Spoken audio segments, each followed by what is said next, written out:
নমস্কার নমস্কার। আজকে 25শে মে মিল্কি মাশরুমের প্রশিক্ষণ চলছে।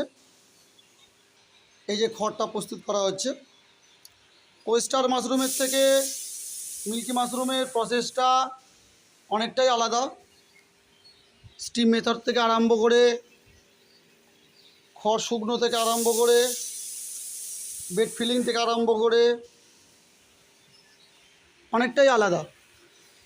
তবে ওয়েস্টারের থেকে মিল্কি মাশরুম গরমকালে কিন্তু বেশ ভালো হয়।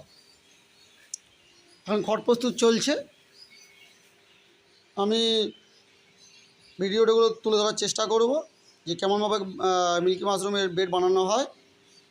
আপনারা এই চ্যানেলটাকে ফলো করে রাখবেন। ফলো করে রাখলে কী হবে, একের পর এক ভিডিওগুলো আপনারা কিন্তু তৎক্ষণাৎ পেয়ে যাবেন।